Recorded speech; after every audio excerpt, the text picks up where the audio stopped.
When I make olives as a felted pizza topping, I like to do a combination of whole circular olives and little cut pieces.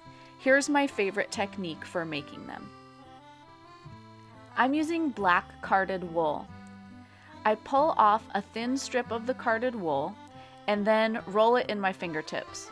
I'm just trying to make it into kind of a ropey strand.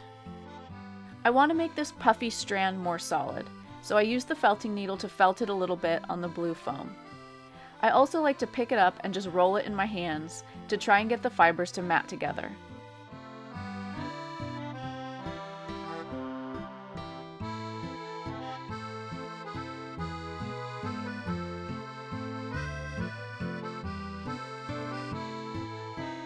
I'll keep working like this for 2 or 3 minutes, stabbing with the felting needle to mat the fibers together and then rolling the strand in my hands.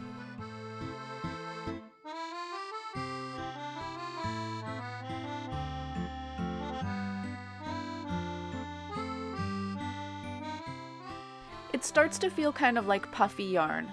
It's not going to pull apart easily. The fibers are clinging together pretty strongly. Once I'm at that phase, I can pull off a piece and wrap it around my finger to make the olive shape. My olive needs a little repair. One side is super thin, so I'm just going to add a little bit more of the black fiber and felt it on. If yours turned out nice and even all the way around, you can skip ahead to attaching it to the pizza.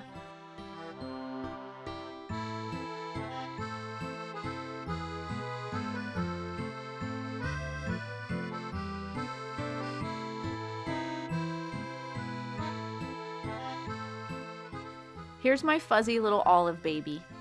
Now I'm gonna felt it onto my pizza.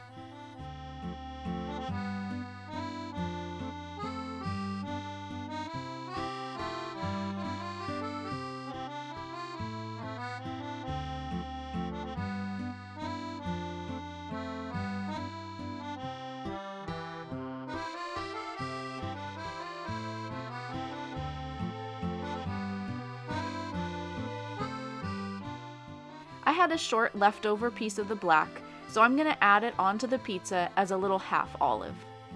The key to making it look like a little piece of olive is to make sure that there's a bit of a curve in that black line, so it looks a bit like an eyebrow, a teeny tiny eyebrow.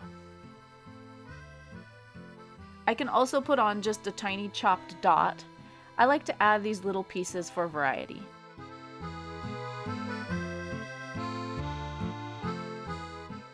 Continue your pizza felting adventure by choosing another topping and watching the video.